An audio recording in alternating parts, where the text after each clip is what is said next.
She ate her baby because she believed that he was evil. 23-year-old Consuelo Berrocal was from Casma, Peru, and lived with her 2 kids. In 1993, Consuelo was at home playing with her kids when she suddenly heard a strange voice in her head. This voice in her head told her that her 2-month-old son Frank was a demon in disguise. She was convinced that the only way to get rid of this evil spirit was to end the life of her baby. Consuelo went to the kitchen, grabbed a knife, and cut Frank open. She took out his organs, cooked them, and then ate them. When police arrived to the scene, Consuelo was seen smiling and had no remorse. In 2001, Consuelo was interviewed at the psychiatric hospital she was sent to, and she recapped the day that she ate her son. Once she gave all the details to that interviewer, she also stated that if they were to ever let her out, she would do it again. Consuelo is now in her early 50s and she is still at that mental hospital, and she is often seen holding a stuffed animal / dolls because she believes that those are the reincarnation of her son.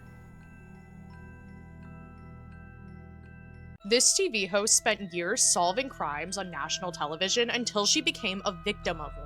Jill Dando was one of the most recognizable faces in the UK. She co-presented this program called Crime Watch, and on the show they would reconstruct real crimes and then they'd ask the viewers for help to catch the suspects. Every single week, millions of people tuned in to watch her calmly reenact murders, unsolved mysteries, and unexplained cases. But in April of 1999, the script flipped. Jill had just returned to her home in London. It was broad daylight, neighbors were nearby. It was a completely ordinary morning. As she went to unlock her door, a killer came up from behind her and aimed at her head. She did not survive, and then he walked away.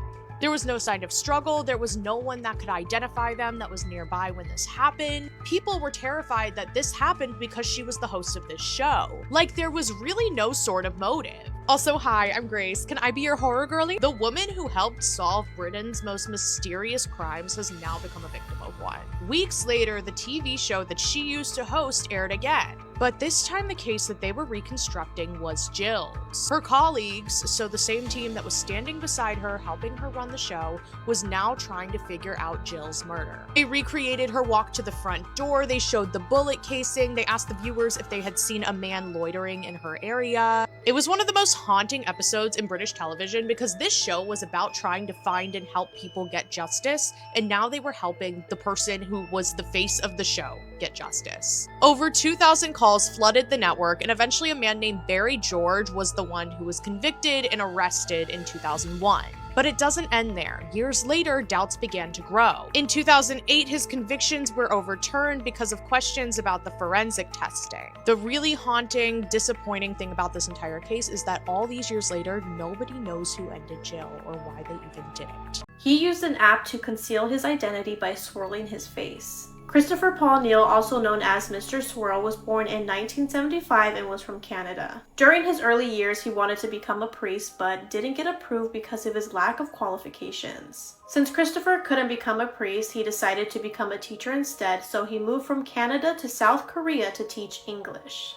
This is when Christopher would start taking inappropriate photos of young boys and would post them online. He produced more than 300 photos that would involve minors, and whenever he would post these photos online, he would swirl his face so no one would know who it was. Eventually, experts were unable to unswirl his image, and people who knew Christopher were able to identify him. Once he was being identified, he quickly fled to Thailand, and he was arrested on October 19th of 2007. On August 15th of 2008, Christopher was sentenced to 39 months in prison and was given a fine of $1,780. Originally, he was supposed to be sentenced to 6 years in prison, but it got reduced since later on he admitted to the crime. On November 24th of 2008, Christopher's sentence was extended after he got convicted of SA of a child. Christopher spent a total of 4 years in prison in Thailand, and once he was released, he went back to Canada and he was arrested as soon as he landed at the Vancouver International Airport. In March of 2017, Christopher was released and he is currently living in Vancouver.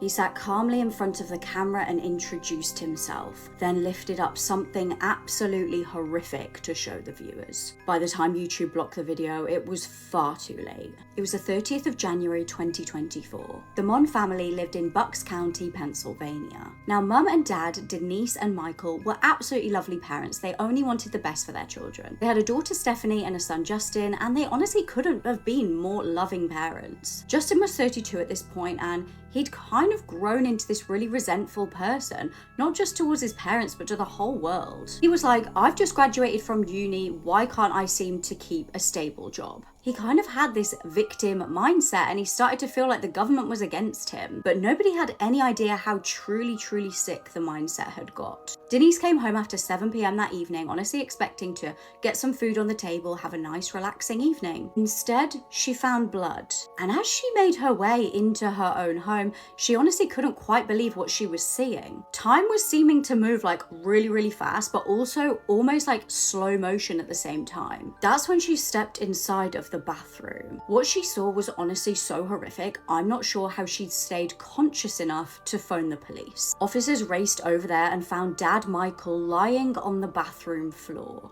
without a head, and a machete was just cast aside on the floor nearby. Now, while this absolute horror was going on, frantic calls were coming into the police saying that people were witnessing a really disturbing YouTube video. People were almost 100% sure that this was not a joke. Like, at first it seemed too bizarre to be true, but it wasn't a joke. It wasn't special effects or CGI. This guy was displaying on the video his dad's decapitated head. Michael's son Justin had uploaded the sick video ranting about hell, about all sorts, about the government, calling for action, explaining that his dad was now in hell for all of eternity. And if you think things couldn't get any worse, you're wrong. Because police eventually did locate the head inside of a cooking pot. Now, Denise, bless her, managed to spit out a few words to help police track down the killer. She was like, guys, my son Justin, he's not been right. And also, his car is missing and he was here before. So they immediately started trying to track Justin's movements. Like, can we track his phone? Can we track the number plates on his car? Where is he? He was clearly a very deranged and dangerous individual and they needed to track him down before he struck again. Now, thankfully, he was intercepted on his way to a military base. He'd driven through barricades and was trying to start some sort of uprising. It was truly wild, but thank God he was arrested without further incidents, like without any more death, because he had a loaded weapon on him. Now, all sorts of stories then started coming out of the woodwork about this Justin guy and about what he was like. It turned out he didn't actually have a job because he was sacked from his job because his manager was like, this guy is not right in the head. His boss had tried to report him to police just because of how erratic his behavior was. At his murder trial, Justin tried to argue that he'd simply got into an altercation with his dad and tried to do like a citizen's arrest and it went horribly wrong. But the jury were like, nah, that's a lie, and he was given life in prison. 1 month after giving birth to her daughter, she put her baby in the microwave and cooked her to death. I'm True Crime Caitlin, and this is the murder of Paris Talley. Baby Paris was born in early August 2005, her parents being 25-year-old China Arnold and Terrell Talley. The family all lived together in a low-income area of Dayton, Ohio, along with another 4 of China's children. She was a mother of 5. China had a history with the police. Just a couple of years prior, she had gotten charged with abduction and on a separate occasion, forgery. She was also a person who really struggled with addiction/substance abuse. The relationship between China and Terrell was a very toxic one. The couple would often get into very fiery and explosive arguments, which most of the time ended in physical violence. On the evening of the 30th of August 2005, the couple were once again viciously arguing. Terrell wasn't sure about the paternity of baby Paris. He didn't think that he was Paris's father, and an extremely intoxicated China was arguing back with him, saying of course he was the baby's father. This argument resulted in Terrell storming out of the house, and in a fit of rage and fury, China would go on to do the absolute unthinkable. She scooped up baby Paris, who was only 28 days old. She placed the newborn into the microwave, clicked the button as if she was going to reheat pizza, and shut the door, locking her baby inside as the microwave switched on and essentially began to cook the baby. The inside of the microwave was so scorching hot that it reached over 170 degrees, and just thinking what that temperature would do to a little baby's skin, eyes, cells is absolutely unthinkable. Paris was left inside of this switched on microwave for around about 2 minutes before she was finally pulled out. China would take Paris to A&E around about 7 a.m. the following morning, and the condition that the baby was brought in really confused the medical staff. She had no pulse, no respirations. Her internal temperature was around about 90 degrees. She had several marks across the front of her body, including on her face, torso, and limbs, and it looked like her skin was peeling. She looked burnt, but not burnt at the same time because she didn't have scabs or very prominent blisters on her body. It looked like a lot of the injuries were internal. The medical staff did everything that they could to try and revive baby Paris.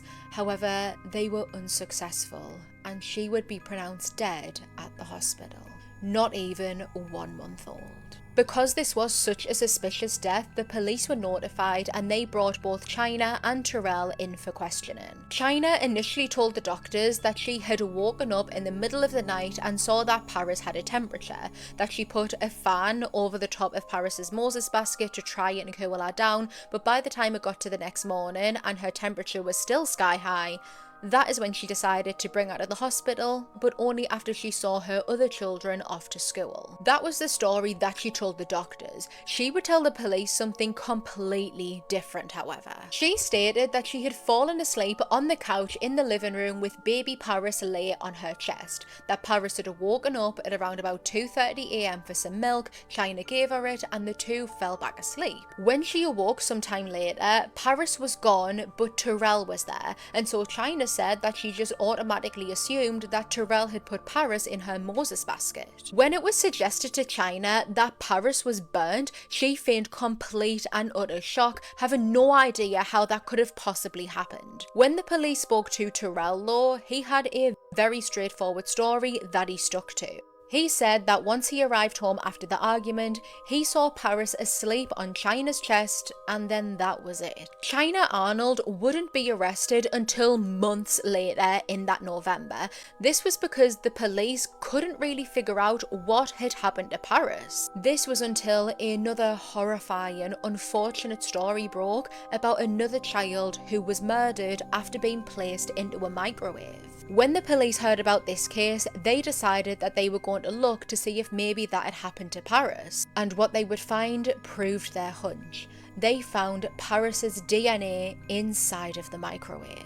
During her time in jail while she was awaiting her trial, China Arnold allegedly told her cellmate that she had put Paris in the microwave, and she had done this because she was worried about Terrell finding out that he wasn't Paris's father, even though DNA would prove that he was Paris's dad. There would be a total of 3 trials for the murder of Paris Talley. The first trial ended in a mistrial. At her second trial, China Arnold was convicted, however her charges overturned due to misconduct, and her third and final trial once again saw her convicted for the horrific murder of her daughter, Paris Talley. During the trial, the medical examiner came over extremely emotional as they were describing Paris's injuries, literally describing her as having been cooked. China was handed a sentence of life imprisonment without the possibility of parole.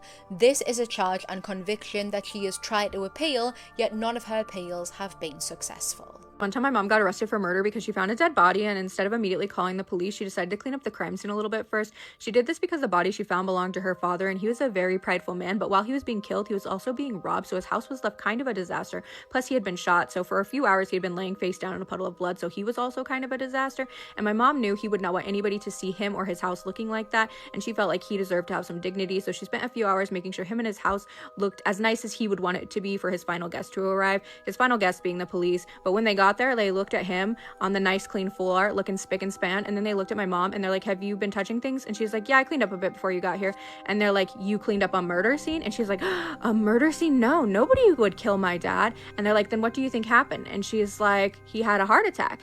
And they're like, well, then where do you think all of the blood that you cleaned up came from? And she's like, well, do you see the size of my daddy's nose? I just assumed that when he had the heart attack, he fell down and hit his nose on the cabinet and broke it. That thing is giant. I'm sure it held a lot of blood. And then she got arrested for murder, but ultimately they did end up catching the real killers. So they were just going to charge her with tampering with evidence, but they instead decided to just put her in the trial on the stand to testify against the killers. And while she was doing that, their defense attorney was trying to paint her as the actual murderer to cast doubt on her clients to try to get them off. And she was trying to say that my mom orchestrated this entire thing and paint her as a criminal mastermind. But my mom is not a criminal mastermind. She is genuinely just a girl who thought that her dad had a massive nose. Have you ever been to the Museum of Death? Behind those doors is one of the most disturbing collections you'll ever see. The museum is in Hollywood, California, and it opened back in 1995. Just a heads up, what I'm about to talk about is graphic and intense. Now,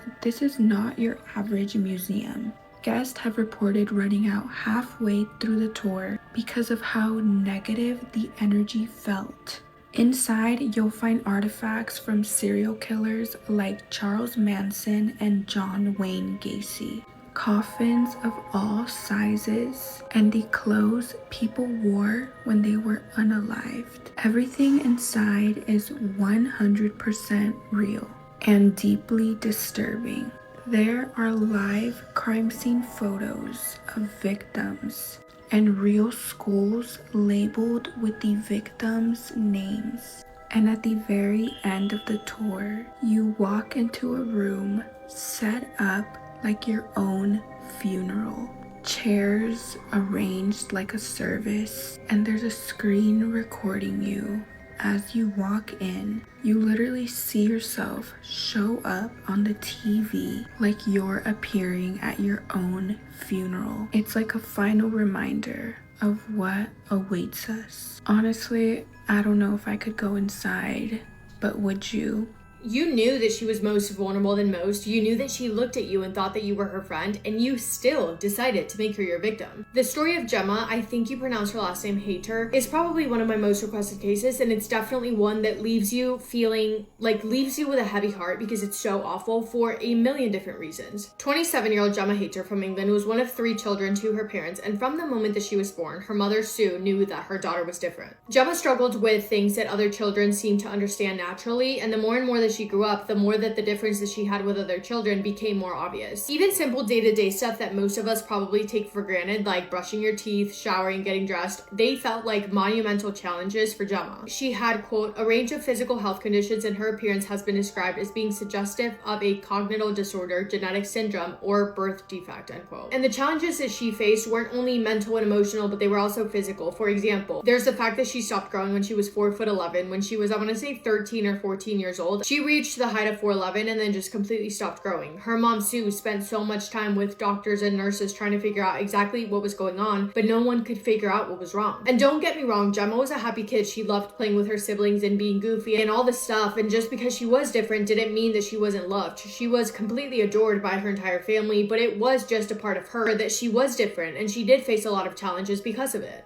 When she got older, she was diagnosed with a conduct disorder, a behavioral disorder characterized by disregard for basic social standards and norms. In other words, it was hard for Gemma to make friends, to process certain information. She wasn't able to pick up on certain social clues because she didn't understand things that seemed obvious to those around her, if that makes sense. And of course, that meant that throughout her entire life, but going into her adult life, Gemma would need extra help and support. By the time that Gemma was in her early 20s, she was living by herself in a place in Rugby. I can never say this, you guys, I'm sorry, Warwickshire. But by the sounds of it, it sounds like it was housing with some sort of support from the government because she needed it. But Gemma wanted more. She wanted the independence. She was growing up. She believed in herself, and because of that, she wrote a letter to the local government asking for help with employment. She wanted help with employment and general welfare support. Gemma was never able to find work that would correctly fit her personality, her lifestyle, what she was able and not able to do, but she did begin receiving checks from the government to help out with her finances. And her flat, her apartment where she lived. Like I said, she had trouble doing the day-to-day stuff. So for a while, it seemed like she really was keeping up with everything. She was showering, she was feeding herself proper meals, cleaning up after herself, really taking care of herself, doing her best. But sooner than later, she stopped doing all of that, and all of those things were not a priority for her anymore. Her flat wasn't clean, it wasn't organized, she wasn't keeping up with things around the house or with things with herself. She wasn't eating proper meals, she was letting dirty dishes stack up, not doing laundry, not showering. And again, it wasn't because she didn't want to or she thought that she didn't need to. All of those things were such big challenges for Gemma, and it took everything in her to do the things that are deemed normal. Gemma had to put every single ounce of effort that she had in her body just to be able to keep up with the routine. But Gemma was getting lonely, even though her family was always there, willing and wanting to help. And going into her adulthood, the one thing that Gemma always craved was friendship. She was desperate for friends. She would see friend groups out in public, people her age out having fun. She couldn't understand why she didn't have that for herself because she wanted it so badly. Which is when a young woman called Chantel Booth came into her life. She started paying attention to her, and Gemma was thrilled, as was her family at the start. Her sister has said, quote, "We were chuffed to bits that she finally got a relationship with somebody. Chantel was somebody that went out, she dressed nice, and she wanted to spend time with my sister," end quote. Gemma's family knew that to be in Gemma's life, it meant having a lot of patience and a lot of care towards her. So seeing this new friend that Gemma made, it was great, but at the same time, it did make some of those people close to Jenna wonder if Chantel's intentions were pure or not. Eventually, they started spending more and more time together. Chantel introduced Gemma to all of her friends, all of her friend group, and kind of took her underneath her wing and introduced her to her entire friend group. And I think naturally as a mom, but especially being a mom to someone like Gemma, the natural thing is to want to protect your daughter. So Sue, Gemma's mom, paid extra attention to Chantel just to make sure that she really did mean well. Because remember, one of the things that Gemma struggled with the most was being able to pick up on social clues and being aware of her surroundings and being careful. Because Gemma naturally saw the best in everyone. She wanted to trust everyone, but at times that could put her in vulnerable situations. So for Sue, something did start to feel a little bit off about Chantel. However, this was the first friendship really that Gemma had built. At this point, she was 27 years old, and Sue did not want to deny Gemma of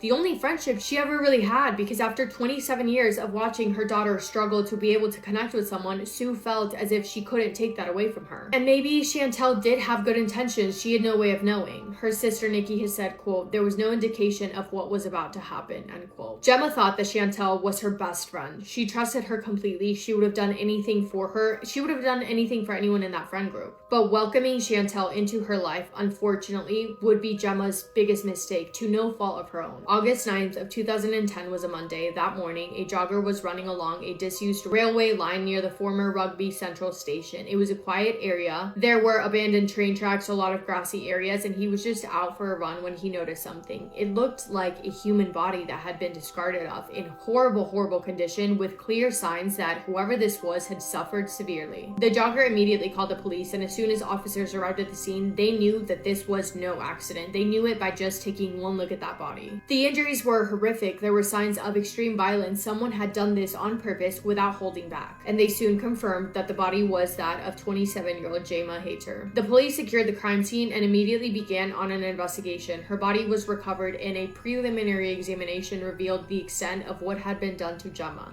She had signs of extensive blunt force trauma, multiple fractures, lacerations consisted with prolonged.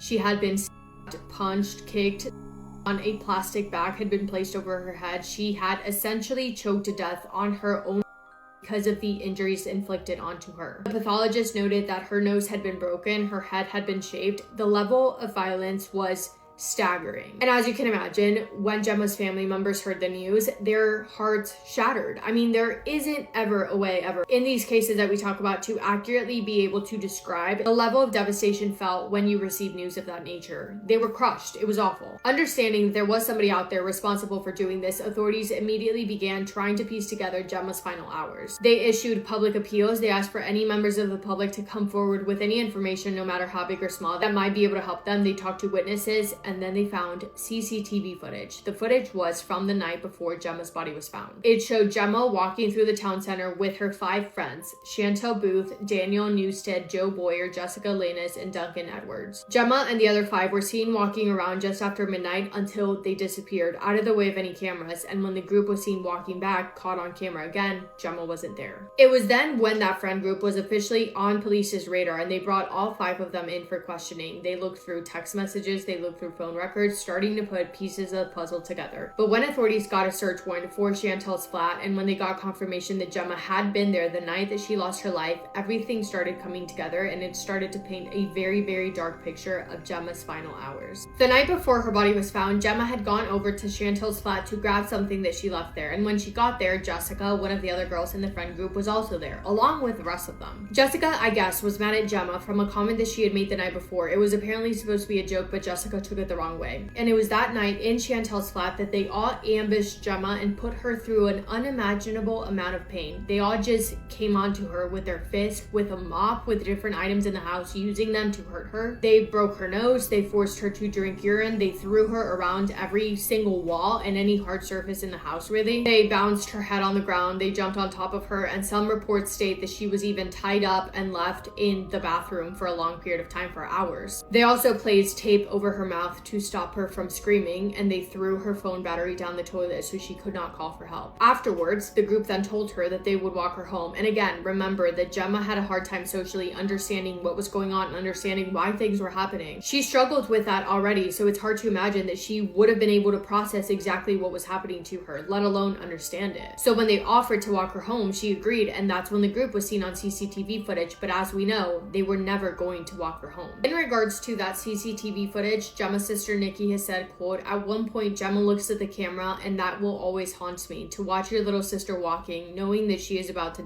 is horrendous," end quote. The group led Gemma to a secluded area near those railroad tracks where they spent hours doing unspeakable things to her. They put a bag over her head and tied it. They used a sharp weapon on the back of her head, all of them taking turns to do different kinds of things, but the worst things possible. To Gemma, who was one, defenseless, and two, supposedly their friend. And then they left her there and they went back to their flats as if nothing ever happened. On August 11th of 2010, police made their first arrest in connection to Gemma's case. First, they arrested 3 of them. Eventually, they arrested the other 2. And as the investigation continued, more and more information just solidified what investigators already knew, that this group of people, they were never Gemma's friends. All they were doing was using her to their advantage. For the last 18 months, the group was using Gemma to fund their lifestyle, basically. You know how I said that Gemma had been receiving checks from the government? Well, her friends would make sure to be there the day that Gemma was receiving a check, and then they would hang out with her, when in reality, all they were doing was using her money for whatever they wanted to do. They would also tell Gemma that they needed help in hiding presents for their other friends, when in reality, the presents were substances, illegal substances, that Gemma would hide in her apartment for them. They forced Gemma to shoplift and steal for them. They stole so many things from her and her flat. They were horrible, the worst of the worst. And I guess when they thought that she was no longer beneficial to them, they decided to get rid of her. Her sister has said, quote, "Gemma didn't understand. She proved that the night that she died, after everything they did to her, she still followed them home. She just followed Chantel like a little puppy," end quote. The trial began June 8th of 2011 and it lasted 7 weeks. All 5 of them pled not guilty. It was awful for Gemma's family having to sit in that courtroom and listen to what was done to their loved one in detail. Her sister said that the first day of the trial was the worst day of her entire life, having to sit there and hear the lawyers list off every single injury that Gemma endured at the hands of the people that she thought were her friends. Ultimately, 3 out of the 5 were found guilty for murder. Chantel Booth was sentenced to life with a minimum of 21 years before she's eligible for parole. 20-year-old Daniel Newstead was Chantel's boyfriend. He was sentenced to life with a minimum of 20 years before being eligible for parole. 18-year-old Joe Boyer was sentenced to life with a minimum of 18 years before being eligible for parole. The other 2 were found guilty of manslaughter. 19-year-old Jessica Linas was sentenced to 13 years, and Duncan Edwards, 19 years old, was sentenced to 15 years. Gemma Hayter lived a short 27 years on this earth, but she will forever be remembered by all of those who loved her, and her family has said that the sentencings did bring them some sort of closure. Her mom Sue says that although Gemma's life wasn't the easiest, she made a lot of good memories, and those memories are what will help her mom keep her alive in her heart. But that is all I have for today. Thank you for spending time with me and for listening to Gemma's story. I hope you guys are having the best day. If not, go do something to make it the best day. Make somebody happy, and I will see you in my next video. Massive kiss on the forehead to every single one of you. 30-year-old Officer Sean Grayson and an unnamed deputy, who we'll call Deputy 2, showed up to the scene a little bit after 1 o'clock in the morning. They searched the entire area. They searched her backyard, her perimeters, everything, and they said that they didn't see an intruder. They asked Sonia if the car in her driveway with the broken window was hers, but she said no. So officers asked for her identification, and they all go inside the house for Sonia to look for it. Once they were inside the house, this is when things took a dark turn. As Sonia was searching for ID, officers noticed that there was a pot of boiling water on her stove. They pointed this out to Sonia and told her that they didn't want an accidental fire to begin while they were there. So Sonia got up from the couch, she went over to the stove, turned off the burner, then she grabbed the pot and put it near the sink. As she was doing this, Deputy 2 started to back away and Sonia asked him, "Where are you going?" "Away from your hot steaming water," said Deputy 2. Sonia replies and says, "Away from my hot steaming water?" Officer Sean replies with, "Yeah," and then Sonia says, "I rebuke you in the name of Jesus." "Huh?" Officer Sean says. Sonia then repeats, "I rebuke you in the name of Jesus." Sean immediately gets defensive and tells her, "You better not, or I swear to God I'll shoot you in the face." And then he immediately draws his firearm and points it at Sonia. At this point, Deputy 2 also pulls out his weapon and points it towards her. Sonia immediately says, "Okay, I'm sorry," and then Sean yells at her to drop the pot. Now, what happens next? A lot of people have different opinions. Some people say that they can see Sonia reaching for the pot and attempting to throw the boiling water at Sean. However, others state that that's not what happened, that instead Sonia was grabbing the pot to bring it down to the ground with her, that she wasn't trying to throw it at the officers. I guess that's the thing about men that do this, people that do this, I should say. Something isn't wired correctly up here. Something is very, very, very wrong. Tanya Cash was born and raised in a suburb of Pittsburgh in the 1980s. Her parents, Jerry and Sherry, got a divorce when she was still little, and it was her dad, Jerry, who ended up getting full custody of her, which is not surprising when you learn about what Tanya's mom was really like. She was pretty absent and distant while also being toxic and kind of just flat out mean. Tanya would later say that she felt like her mother didn't want anything to do with her. By 1995, Tanya was 14 years old and her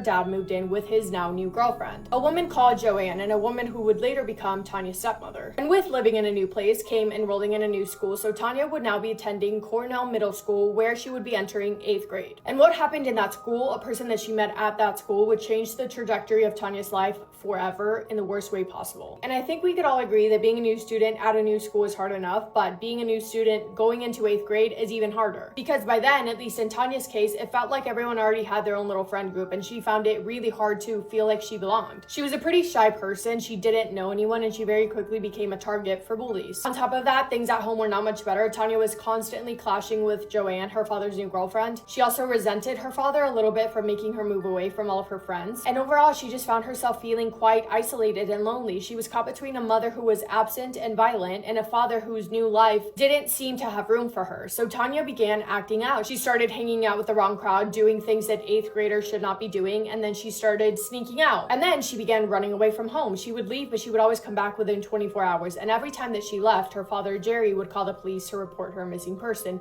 Then she would return and the cycle would repeat itself all over again. Tanya had no stability in her life. She felt like she had no one, and she was looking for someone, anyone, to be a friend. 38-year-old Thomas Host was a security guard at Tanya's middle school. He was a familiar face in the hallway, someone that students were supposed to trust, someone whose job was literally to keep them safe. And he noticed Tanya, a vulnerable girl who was struggling, lonely, and desperate for attention, and what he saw was an opportunity. The two of them started to get to know each other a little bit more, and then it got to Thomas then randomly pulling her out of class just so they could talk. He was friendly, he was kind, he would make her laugh. Then he started buying her gifts. He would bring her candy and then snacks and then jewelry. Sometimes he would even give her money. And in Tanya's head, who was 13, 14 years old, all she was doing was innocently making a friend. But in Thomas' head, he knew what he was doing. He was 38 years old and his intentions were nothing if not dangerous. One day, Thomas caught Tanya skipping class. Keep in mind, this guy is the security guard at her school, also twice her age, but immediately Tanya thought that she was in trouble, but instead of reporting her, he did something else. He leaned in and he kissed her. And by that point, Tanya had already learned to trust this man. He was really the only person in her life who showed that he cared about her. No one else in her life gave her any attention or love, so this man right in front of her, acting like he truly has good intentions and acting like he wants to be the person that she loves, that she trusts. She's thinking, whoa, I love this guy. And throughout the next following month, the two of them began meeting up in a stairwell at the school to share even more kisses. And then it escalated until one day Thomas tells Tanya that he has a good idea. He tells her that she should move in with him. And he phrased it in the way that he was like, I'm just trying to help you. I know you have trouble at home. I know that you run away often. I have a better solution. Move in with me. I could give you a better life, and with me, you will be safe. Very important detail, 38-year-old Thomas lived at his parents' house, lived with his parents. He also had previously been married and he had a child. His His son went to the same school as Tanya, the same school that he was a security guard at, and also lived at that same house. So on January 28th of 1996, when Thomas takes Tanya to his house for the very first time, he tells her to stay in one specific room so that his parents wouldn't see her. He told his son to not say anything. He also ends up introducing Tanya to one of his friends, Judith or Judy Sokol, a 57-year-old hairstylist who lived about 4 houses away from Thomas, and he kind of gave Judy the rundown of what the situation was, also kind of making it sound like he was the hero, because here he had this teenage girl who had a really bad life at home, so according to Thomas, he was doing the right thing by taking her in. By this point, Tanya is fully convinced that Thomas is in love with her and that he really wants the best for her. He convinces her to move out of her dad's house. And one morning in February, Jerry and Joanne wake up to find out that Tanya is gone, but they didn't freak out because she did have a history of running away. It wasn't until 4 days later, when Tanya still had not returned, that Jerry ended up calling the police like he had before to report his daughter missing. But because this was a common thing for Tanya, running away, very sadly, authorities didn't really make her disappearance a priority. But before taking Tanya to his own house, Thomas took her over to Judy's house, and Judy agreed to let her stay there for several weeks. So she did, and Thomas would go over there to hang out with them pretty frequently. And because Judy was a hairdresser, she later dyed Tanya's hair to change her appearance so others wouldn't recognize her. It was at Judy's house that Thomas essayed Tanya for the very first time. After that, Thomas decided that it was time for Tanya to move into his house permanently. For the next decade, Thomas's house would be Tanya's prison. He hid Tanya in his second-floor bedroom. She was forbidden to leave. She couldn't go downstairs. She wasn't allowed to open any windows. She couldn't make any noise. His parents lived underneath the same room, and yet they had no idea that she was there, or so they claimed. Tanya later explained, quote, "I had to sneak up to his bedroom. We were in his room, very quiet. His parents were there. They didn't know I was in the house. He took full control once he knew that I was in his grasp," end quote. Tanya was not allowed to go to the bathroom because she was not allowed to leave the bedroom, so she would use a metal bucket as a toilet, and throughout the next 10 years she was there, she only ever had 3 buckets. She would only get to shower once or twice a week, late at night when Thomas's parents were asleep, and only when he snuck her out of the bedroom and escorted her down to the cellar to take a shower in the bathroom. She, of course, was not allowed to go downstairs to eat, so she had no real meals. Tanya would pretty much only eat whatever Thomas had from his leftovers, which were usually just scraps, and she only weighed 93 pounds at one point. He also taught her which floorboards creaked so that she wouldn't step on those, so that she wouldn't make any noise and alert anyone of her presence. And most days she would just lay in bed to avoid making any noise, either reading, watching TV at a very low volume, or listening to music with headphones on, because the most important thing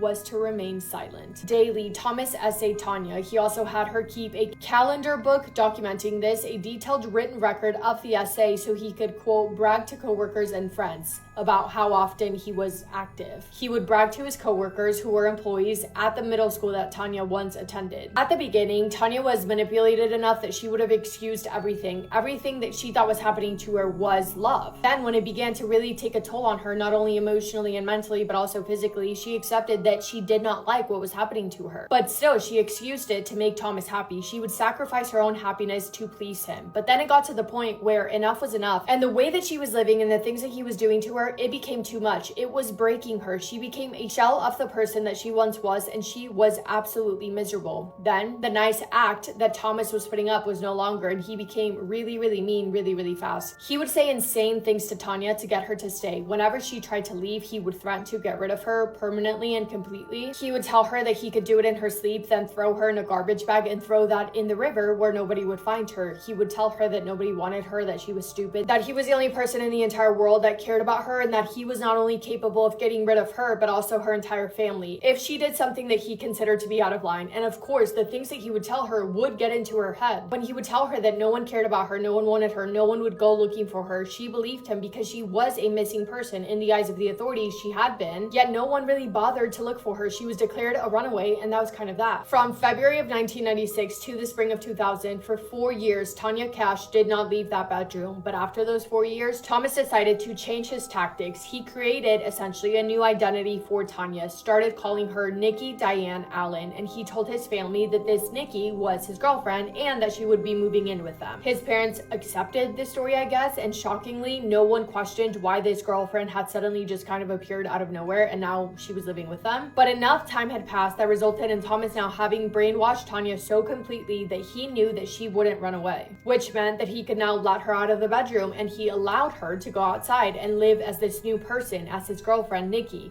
Thomas would give Tanya instructions if she was going out, which would only be if he decided that she could, and obviously on his schedule, but he would give her money. He would tell her exactly what bus to catch, where to walk, where to shop for clothing, and which bus to catch to come back home. And Tanya followed his instructions, and she would come back every time, just like he knew that she would. Quote, "It was scary, but it felt good to be out and to breathe in fresh air, but it was scary because I was like a deer in headlights out in the world. I hadn't been out in 4 years," end quote. Actually, the first time that she left the house was for her birthday, because for her birthday, she wanted new clothes, given that she was now 18 years old and she had been wearing the same clothing from middle school and or Thomas's clothing since she had been there.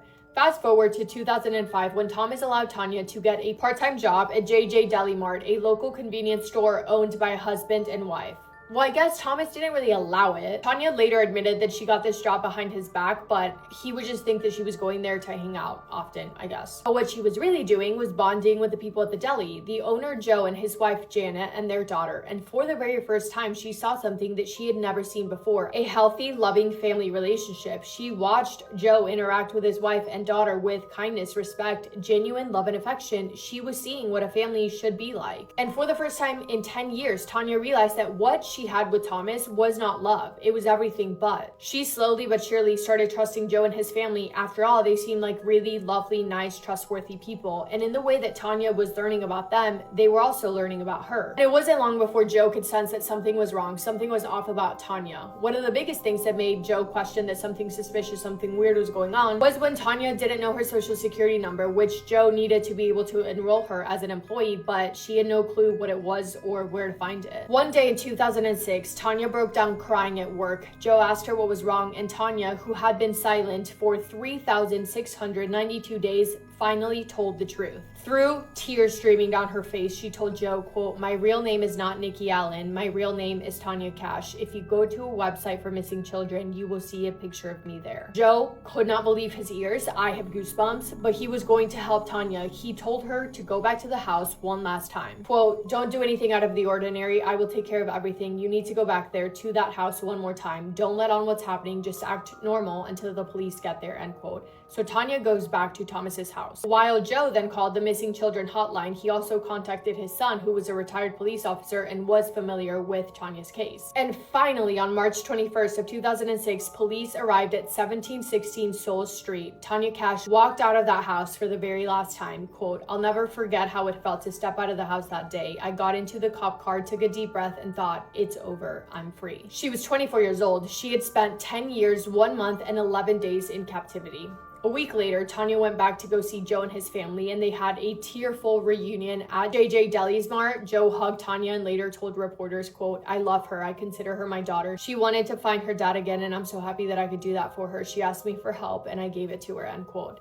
The day after her rescue, Tanya was reunited with her father, Jerry, at the police station in Elizabeth, Pennsylvania. They hadn't seen each other in a decade. Quote, "We cried, we laughed. It was a plethora of emotions," said Jerry. They went home and they celebrated with cake, and for a very brief moment, it seemed like a happy ending, but it wasn't, because later on, Jerry, her father, would put some blame on Tanya for the last decade of her life. It felt like Jerry nor Joanne believed Tanya's story. They just thought it, quote, didn't add up. They questioned why she didn't leave sooner, and despite Tanya only being 14 years old when she was taken and severely brainwashed, her father believed that she was partly responsible for what happened. According to Tanya, her father told her, "You knew what you were doing." Tanya replied, "Dad, I was 14. Since 2011 and to this day, Tanya and her father do not speak. As far as Thomas goes, he was 48 years old at the time of his arrest, and he was charged with many things, including charges for the SA, interference with custody of a child, and endangering the welfare of a child. But he was not charged